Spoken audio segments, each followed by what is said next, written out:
Boom.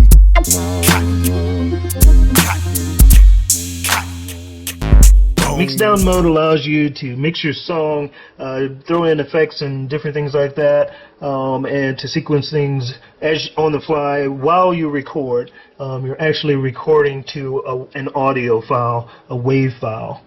And so first thing I do is I usually make sure that my mixer settings are what I like. I go in, I double check my EQ settings, I go in, double check my levels, and make sure that I've got all the effects being routed to the proper places.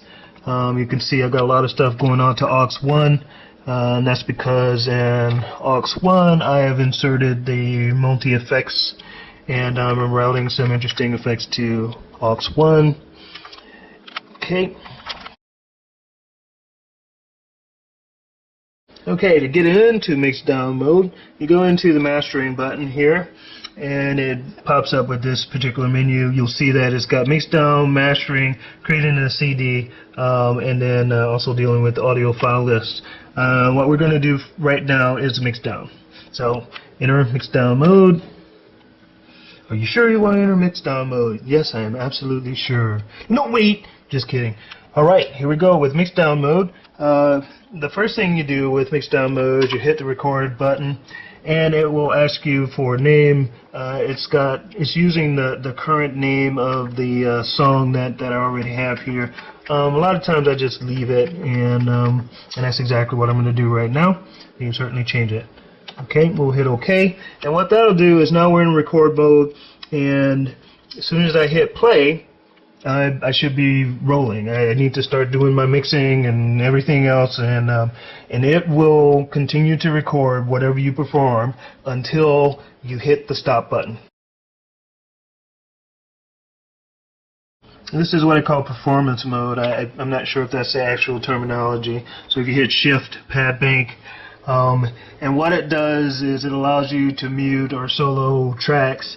And right now you can see that it's in a mute mode, or if you switch it over to solo mode, that means that every time that I hit one of these pads, then it'll solo the particular track that I have hit on the pad, and then if I do mute, it will mute any of the tracks I have on the pad. Now these guys are, they work the same way mute and solo works on any other type of track. The thing is that if you have something muted and you also solo it, it will play.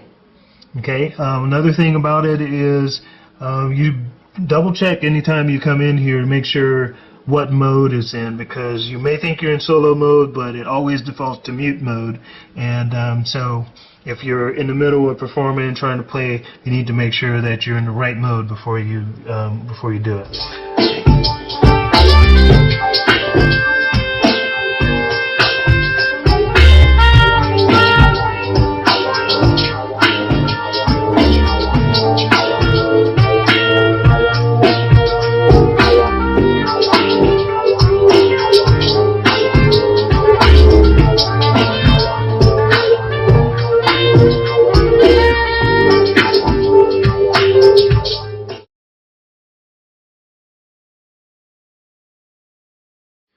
Okay, once you've finished Mixdown, you can actually answer yes to this question.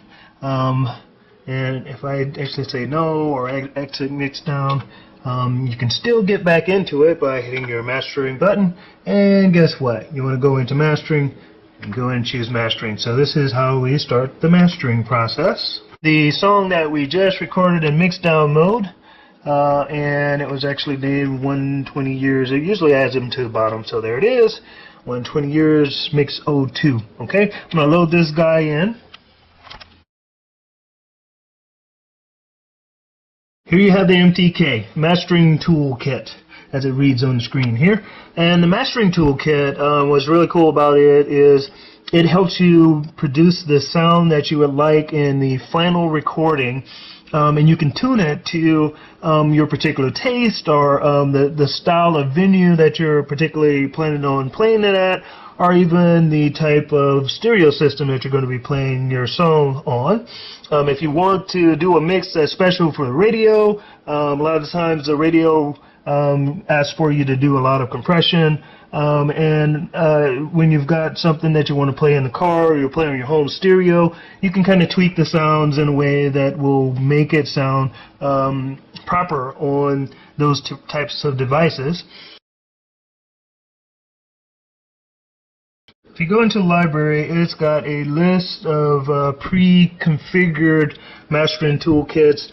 Some of them have different sounds to them, and you can preview. If you play your song here, and it actually helps if you turn the volume back up on your master, because you have to be all the way up in order to hear it. Okay, so that's the preview. If you hit play, you can hear the preview. Okay, and then I can try different previews.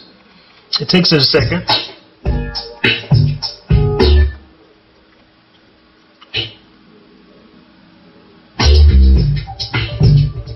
Okay, and generally what I do is I find one that comes close to what I like, and then I will go in and tweak it. So CD burning is super easy. It usually asks you right after the mastering is finished, and let's say that you aren't able to remember how to get in there. You can just hit mastering, and then underneath mastering you'll find create audio CD, and if you select that and put a CD in the drive, it's very straightforward. It checks the disk for you. Make sure it's a blank CD, and once you got a blank CD, then you're going to go in and you do insert, and you find the song that you just mastered, and usually it just adds it to the bottom of the list, just like when you do Mixdown. And once you're ready, then you just tell it to write the CD. Ask you if you're sure. Yes, I am absolutely sure. Are you really, really sure? And then it'll create the CD, and once it's done, pull it out and just go stick it in your CD drive.